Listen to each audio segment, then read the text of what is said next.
Dan kalau Allah sudah menolak, nanti kita minta apa aja nggak akan dikabulkan oleh Allah Subhanahu Wa Taala. Ya Allah, kurang apa lagi? Saya udah tahajud, saya udah sedekah, saya udah tilawah, saya udah hafal Quran, saya udah berjihad, saya udah bantu orang lain, saya udah.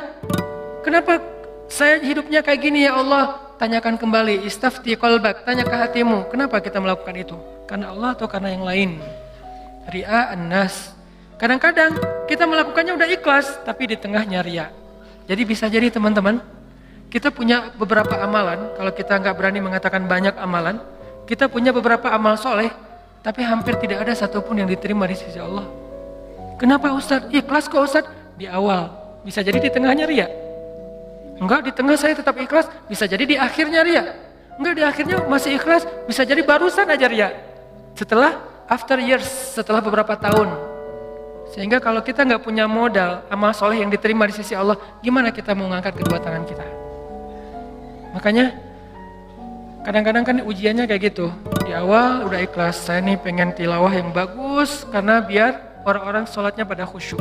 Allahu Akbar, ikhlas kan? Alhamdulillahi Rabbil Alamin, ikhlas. Ar-Rahmanir Rahim,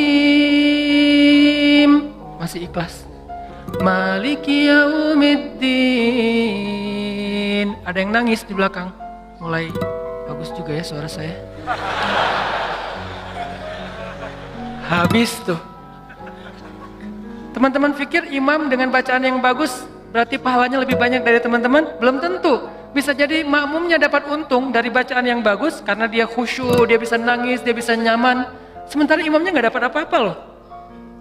Ini, tapi kita nggak bisa menjudge imam juga ya. Begitu imam baca Alhamdulillahi Rabbil Alamin, pamer.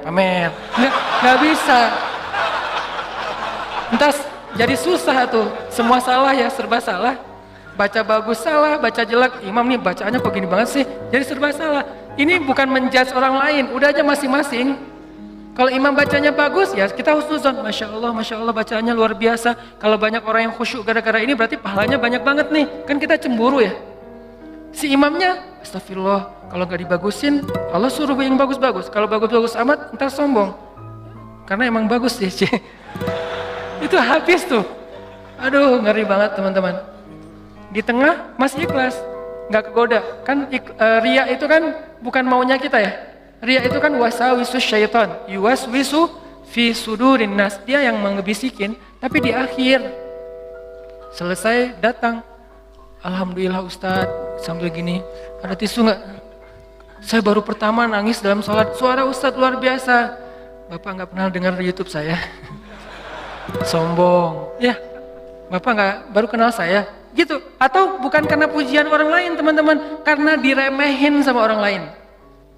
Pernah diremehin orang terus jadi riya? Saya pernah ngisi di beberapa masjid agung. Ada kan kalau di daerah-daerah tuh kalau saya ngisi kadang-kadang panitia mintanya di masjid agung. Kan DKM Masjid Agung rata-rata nggak main Instagram ya. Mereka nontonnya TV. Jadi karena saya qadarullah nggak pernah masuk TV, nggak kenal. Ini Ustadz siapa sih? Ada nggak di Damai Indonesia aku? Nggak ada. Oh biasa aja. Karena saya nggak pernah masuk TV, akhirnya beliau nggak kenal kan, bukan yang pemain sosmed. Dan dari situ mulai ada ngeremehin. Panitia nawarin tempat, mereka bilang, udah biasa aja lah, nggak usah terlalu heboh. Paling juga jamaahnya nggak setengah masjid katanya. Saya kasih tahu sama panitia, Ustadz, ini DKM-nya kayak gitu ngomongnya. Oh, kita lihat aja nanti. Mulai kan riya nih. Terus saya datang, ternyata alhamdulillah qadarullah Allah yang melangkahkan kaki-kaki mereka rame nih sampai pelataran masjid. Pas rame DKM-nya bingung, ini Ustadz siapa sih kok bisa rame gini yang datang? Saya, ya sih. Riya nih. Mulai yuwaswis was-wasa. Jadi perang batin banget teman-teman sama setan. Bukan maunya saya, setan yang kayak gitu. Kita cuma punya dua pilihan, mengaminkan atau menolak. Kalau kita mengatakan iya sih, berarti kita membenarkan kata-kata setan di dalam hati, riya, sombong. Atau kita mengatakan astagfirullah, nggak mau kegoda gitu. Pas waktunya sholat maghrib, panitia biasa, panitia kan kenal pastinya ya. Ustadz dorong-dorong saya gitu kan. DKM nggak ngedorong, kan kepancing. Kenapa DKM nggak dorong? Ngelihat penampilan saya dari ujung rambut sampai ujung kaki kayak kurang meyakinkan gitu. Nih Ustadz bisa ngaji nggak sih? Ngelihat ujung kupluk, di tengah kaos atau pakai kemeja, bawah celana jeans biasa. Ini bisa ngaji nggak ya? Akhirnya DKM kayak ragu-ragu gitu mau dorong saya jadi imam. Dalam hati, 5 menit lagi dengerin aja nanti. Wah, UASWIS luar biasa. Karena didorong-dorong terus sama penitia, ya udah deh, saya mau ya kalian yang dorong kan, dorong lagi dong, didorong ya. Udah aja jadi imam, ngimamin, karena tadi diremehin sama DKM, kepancing dong. Wah, Ar-Rahman nih, gua keluarin sekalian c. Kenapa ngeluarin Ar-Rahman? Favorit, kartu as lah. Kan DKM-nya kayak ragu-ragu gitu, sampai saya bilang, soft dirapatkan, diluruskan, saya nggak mau pakai bahasa Arab. Walaupun nggak bisa, soft diluruskan dan dirapatkan gitu. Terus DKM-nya masih gini-gini, ragu-ragu gitu. Dalam hati saya, ya bentar lagi, tenang aja. Balik arah, Allahu Akbar. Itu udah nggak benar lagi sholatnya tuh. Itu dirasain banget. Itu udah nggak benar lagi sholatnya. Allahu Akbar. Begitu selesai Al-Fatihah, gimana Pak? Udah dengar? Terus masuk Ar-Rahman, serak pula, aduh, serak, suaranya hilang, segala macam. Aduh itu nyesel banget tuh, nggak bisa show off ya. Kalau pas lagi dapat mic-nya bagus, sampai penggemanya tuh sekilo gitu ya. Itu kan enak banget ya. Buat seorang vokal, mic itu kayak floor buat anak skate kan. Jadi bisa nge-trick banget kalau floornya dapat kan. Jadi buat saya tuh kalau mic-nya pas dapat, wah ini bisa semua trik dikeluarin nih. Fabi ayyi ala'i rabbikuma tukadziban. Udah Ar-Rahman aja yang biasanya dibagi 4, sekarang 1 rakaat Ar-Rahman, rakaat kedua Al-Muluk. Kenapa? Biar sekalian didengerin. Ini Ar-Rahman ya, gini cara bacanya. Aduh, habis selesai sholat kan balik arah gitu kan, mau zikir kan, balik arah pura-pura zikir sih, sambil zikir ngeliat ke arah si bapak. Kira-kira gimana ekspresinya sekarang? Itu teman-teman berat. Kadang-kadang bukan karena kita pengen dipuji orang, tapi kita nggak rela diremehin orang, itu yang bikin kita ria kan? Bukan karena kita pengen dieluk-elukan, dipuji, dapat banyak like, dipuja-puja, bukan itu. Itu kita masih kadang-kadang bisa ngerem, tapi kita nggak sanggup bertahan, nggak bisa sabar kalau diremehin orang. Akhirnya kita bocorin juga kebaikan kita. Habis diremehin suami, diremehin pasangan, diremehin orang tua, diremehin mertua, diremehin teman-teman, segala macam, diremehin tetangga. Kita bukan pengen dipuji dan dipuja oleh orang lain, tapi kita nggak tahan kalau diremehin. Keluar juga tuh, siapa yang selama ini yang melakukan ini, siapa yang bantu kamu, siapa, keluar semua. Satu persatu yang kita sebutkan, satu persatu berguguran dan tidak ada nilainya di mata Allah SWT. Sabarkah kita ketika diremehkan oleh orang lain untuk tetap menjaga rahasia amal kita antara kita berdua aja dengan Allah? Itulah ujian ikhlas. Bisa nggak kita jaga? Nggak mau kita bocorin rahasia kita berdua sama Allah. Begitu kita bocorin, sedih banget. Udah langsung tidak ada lagi nilainya di mata Allah. Berapa banyak dari amal yang kita lakukan yang benar-benar kita mampu menjaga keikhlasannya di awal, di tengah, di akhir. Kalau ada, jangan menyimpulkan dulu bahwa kita udah sukses, karena masih ada waktu selama kita masih hidup untuk kita batal. Mungkin nggak batal di akhir, tapi batalnya setelah beberapa tahun. Ada teman kita datang nanya-nanya ke kita tentang, hafal Quran itu susah banget ya. Kenapa? Aku tuh ngafal 1 juz saja, juz 30 nggak beres-beres. Oh, ya sebetulnya gampang sih kalau udah tahu triknya. Mulai nih. Emang idealnya ngafal Quran berapa lama? Ya tergantung orangnya. Ada yang 10 tahun, ada yang 5 tahun, ada yang 2 tahun, 3 tahun, setahun. Kalau aku sih alhamdulillah 6 bulan khatam. Habis semuanya tuh. Ngafal Quran emang gampang, capek, susah loh. Yang susah itu bukan ngafalnya, murojaahnya kan, ngejaga hafalan. Udah hafal 5 juz, biasanya baru kerasa capeknya tuh di setelah 5 juz, kata orang-orang yang hafal. Setelah 5 juz, mulai nih keteteran yang di belakang, balik lagi ke depan, hilang lagi yang di belakang, balik lagi. Kayak gitu ngafal Quran, saking capeknya tuh sampai orang yang banyak putus asa. Udah setelah perjuangan, effort yang luar biasa, hilang hanya gara-gara kalimat cuma 5 menit aja, habis semuanya teman. Rugi banget kan?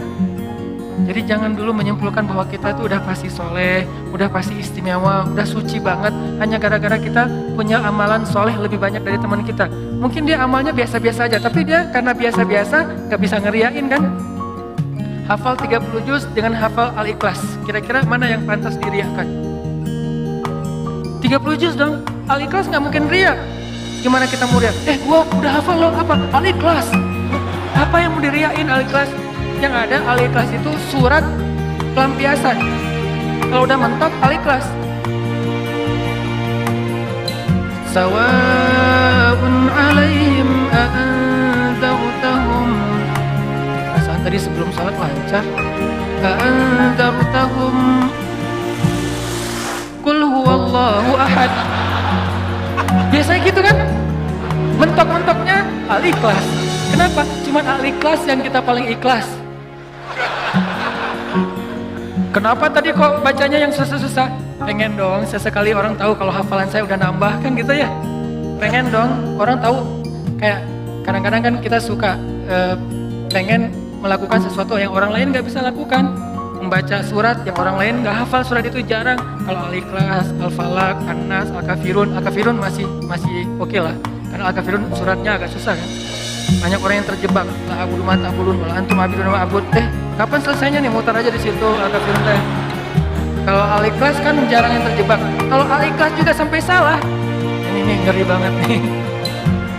Jadi mungkin jangan ngeremehin dulu teman-teman. Ada teman kita yang hafalnya, kamu hafal surat apa? Nah, cuma dikit dari At-Takatsur sampai An-Nas doang. Itu juga gara-gara modal sholat taraweh. Karena dia taraweh selalu dengar itu kan, di taraweh suka dengar ayat itu ya. Akhirnya kehafal sendiri. Dia nggak pernah sombong, dia nggak pernah riak karena hafalannya sedikit. Kita yang 30 juz, segitu doang, kemana aja loh? Habis 30 juz. Jadi yang hebatnya itu bukan berapa banyak amalannya teman-teman, tapi seberapa kuat dia menjaga keikhlasannya di awal, di tengah, di akhir, dan setelah beberapa lama. Jadi jangan menyimpulkan dulu. Fala tuzakku anfusakum huwa a'lamu bimanittaqo. Jangan kalian menganggap diri kalian udah pasti soleh, pasti istimewa, pasti baik, karena Allah lah yang paling tahu siapa yang paling bertakwa. Maksudnya siapa yang paling ikhlas. Karena at-taqwa belum lagi nanti ada orang kadang-kadang saya pernah di sebuah masjid kita ngadain acara tabligh akbar, terus masjidnya rame, anak mudanya penuh sampai ke depan masjid. Setelah selesai acara tabligh akbar kan suka ngobrol-ngobrol gitu kan sama DKM di ruang DKM. Ada salah satu sesepuh masjid ngobrol sama saya, dan waktu itu saya juga sedih. Kenapa saya ladeni gitu? Harusnya saya pergi aja biar menjaga amal beliau kan. Beliau cerita, Ustadz, alhamdulillah ya sekarang masjidnya rame. Ini perjuangannya nggak mudah loh Ustadz. Dulu dari awal nih, ketika kita pembebasan lahan masjid ini aja udah konflik sengketa dengan beberapa tetangga. Akhirnya saya perjuangkan Ustadz dari awal sampai bisa pembebasan lahan. Kemudian kita bangun masjid ini dengan gotong royong luar biasa. Fundingnya itu susah banget Ustadz. 5 tahun baru beres masjid ini Ustadz. Udah gitu saya yang bikin yayasan masjid ini. Sampai ada RT-nya tuh saya yang bikin Ustadz. Satu persatu beliau sebutkan perjuangannya, jasa-jasanya, jerih payahnya, effortnya, dan segala macam pengorbanannya. Sampai akhirnya masjid ini rampung. Sekarang dipakai banyak orang sholat. Sekarang udah gampang. DKM sekarang tuh gampang, nggak seperti awal-awal dulu. Kalau beliau sadar itu semuanya habis gara-gara beliau. Tapi kan kita nggak bisa menjudge ya. Kalau beliau menceritakan itu untuk motivasi, oke. Tapi kalau beliau menceritakan itu untuk ria, dihargai, diakui, kalau hanya pengen dapat pengakuan, pengen diaku oleh orang lain, habislah semua pahala yang sudah beliau usahakan sekian tahun. Harusnya kalau beliau ikhlas, satu orang yang datang ke masjid untuk ikut acara tabligh akbar, sholat berjamaah, taubat, sadar, zikir, ibadah, beliau dapat pahala. Kebayang nggak kalau ada 5.000, 10.000 anak muda yang datang untuk ikut acara di sini? Pahala beliau banyak banget, tapi hilang hanya dengan 5 menit berbicara. Jaga lisan. Faliyakul khairan, mending diam aja deh. Sebegitu gampangnya hilang amal-amal kita gara-gara tidak mampu menjaga keikhlasan kita. Makanya innama likulli imri'in ma nawa itu gampang banget tergelincir. Itu halus banget, lebih halus daripada suara langkah-langkah semut.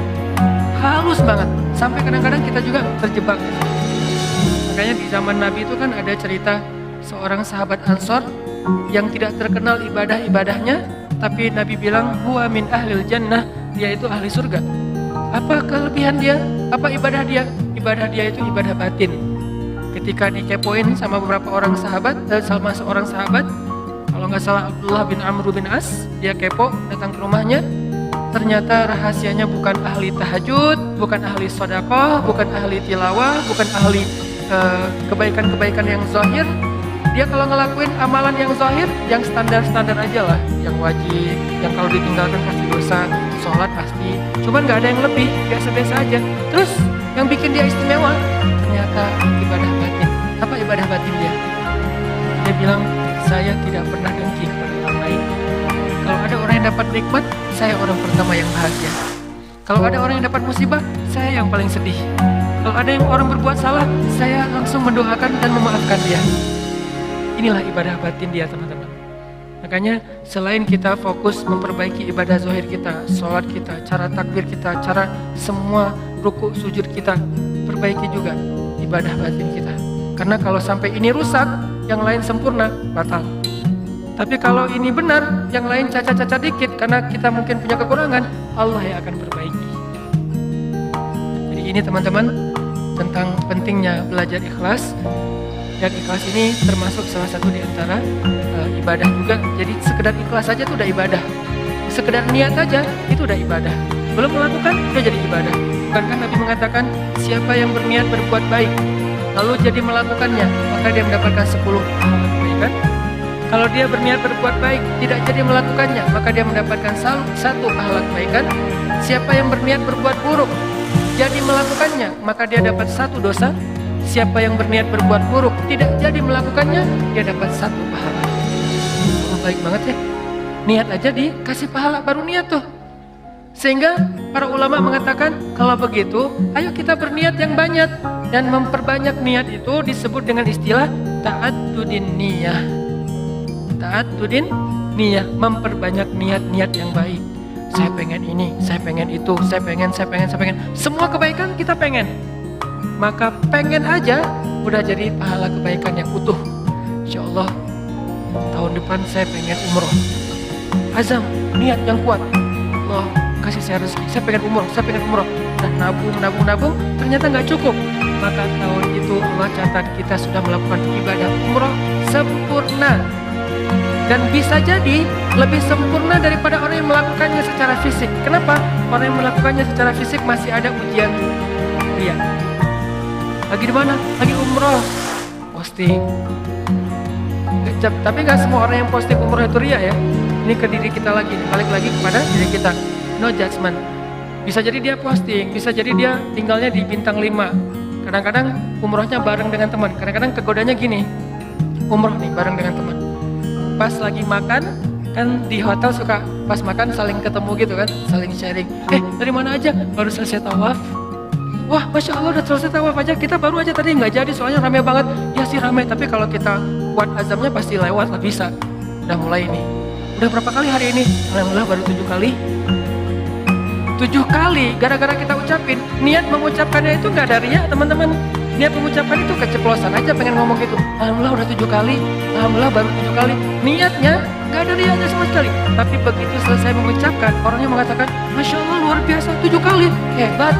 Langsung datang setan. Was-wis. Ya sih, mungkin di rombongan ini saya yang paling banyak rekor tawafnya. Atau kadang-kadang cium hajar aswad. Itu kan sesuatu banget ya buat jamaah umroh dari Indonesia, kan sesuatu banget. Jadi bisa dibilang cium hajar aswad itu kayak poin. Siapa yang paling sering cium hajar aswad, jadi kayak saling share lagi makan. Udah cium hajar aswad? Belum? Udah, alhamdulillah udah 3 kali. Wah, saya baru sekali. Akhirnya saling berlomba. Kalau ini niatnya fastabiqul khairat, itu bagus. Tapi gara-gara fastabiqul khairat, kalau sampai terjebak kepada riya, sombong, maka habis. Yang tahu cuman kita. Yang tahu cuman kita. Orang lain nggak tahu. Hati-hati dengan ini. Tapi orang yang tadi menabung pengen umroh, terus nggak cukup duitnya, lalu nggak jadi umroh, bisa jadi dia mendapatkan pahala umroh lebih utuh daripada orang yang melakukannya secara fisik. Maka jangan kikir dalam berniat baik. Berniat baik yang banyak. Ketika kita keluar rumah, Allah hari ini mudah-mudahan saya bisa bantu orang di jalan. Mudah-mudahan saya bisa silaturahim dengan teman lama atau dengan keluarga. Mudah-mudahan saya bisa mendapatkan ilmu. Mudah-mudahan saya bisa membantu orang dari kesusahan. Mudah-mudahan saya bisa perbanyak aja kebaikan kita niatin dan kita serius. Kalau nanti ada kesempatan kita akan lakuin. Begitu kita keluar rumah, Allah sudah mencatat kita seperti melakukan sebanyak kebaikan yang kita niatkan. Jadi niat aja ibadah. Wa innamal likulli imri'in ma nawa. Seseorang mendapatkan pahala sesuai dengan apa yang dia niatkan. Niat aja udah ibadah. Apalagi kalau kita kerjakan. Sampai ulama mengatakan, kalau saya mendengar seseorang mengetuk pintu rumah saya, maka saya tidak akan membuka pintu rumah itu sampai saya memiliki 10 niat baik. Jadi kalau mau buka pintu rumah, beliau berdiri belakang pintu. Oh, ini adalah orang miskin, saya berniat akan kasih dia sedekah 1. Kalau ini adalah seorang saudara yang sudah terputus silaturahim selama ini, saya akan sambung silaturahim 2.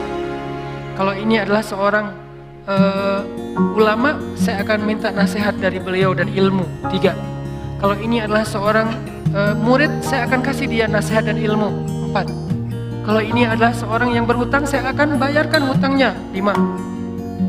Terus sampai 10 niat baik baru dibuka pintunya. Ternyata yang datang cuma 1 orang dengan 1 hajat, maka beliau mendapatkan pahala 10 hajat, 10 kebaikan. Ini hebatnya niat, taat niat. Sehingga yuk kita berniat sebanyak mungkin berbuat baik. Saya akan gini, saya akan gini, saya akan gini. Salah satunya untuk akhirat kita, kalau saya pribadi berniat, ya Allah saya pengen banget nanti sebelum meninggal kalau bisa udah khatam 30 juz. Dari dulu usahain belum beres-beres, naik dikit turun banyak, naik dikit turun banyak. Kenapa? Mungkin banyak dosa, bisa dosa lisan, bisa dosa mata. Bukankah dosa itu bisa menghilangkan hafalan ayat Al-Quran?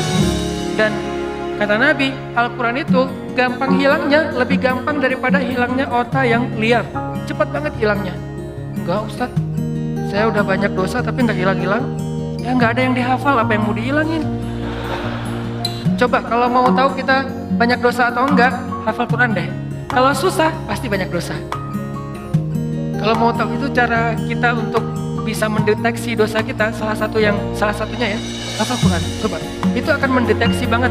Kalau kita udah lancar bacaan, tapi dengan syarat bacaannya udah lancar. Karena kalau bacaan belum lancar, ya bukan karena dosa, emang mungkin nggak bisa baca Quran ya. Berarti tahapannya baca Quran dulu. Kalau bacaannya udah lancar, tapi kok nggak bisa ya ngafal Quran? Ini bisa jadi kata Imam Waqi', al-ilmu nurun wa nurullah la yudlalu asli. Ilmu itu cahaya dan cahaya Allah itu tidak diberikan kepada pendosa. Cara ngukur diri kita banyak dosa atau enggak? Coba ngafal Quran. Kalau susah, pasti banyak dosa. Sehingga pesantren di dekat rumah saya tuh pesantren Kampung Quran namanya.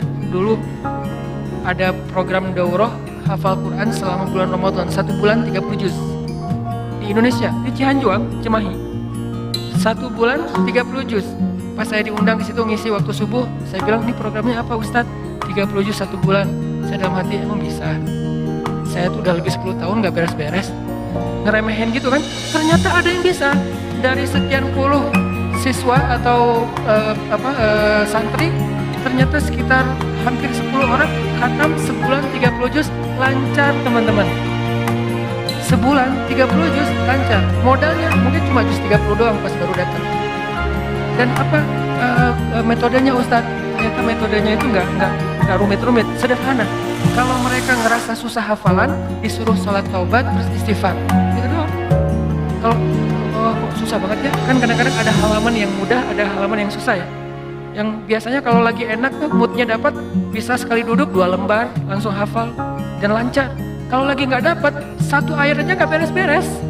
Nah, kata ustadznya, kalau kejadian kayak gitu, coba wudu, sholat taubat, minta ampun sama Allah, istighfar, coba hafal lagi. Pasti mudah.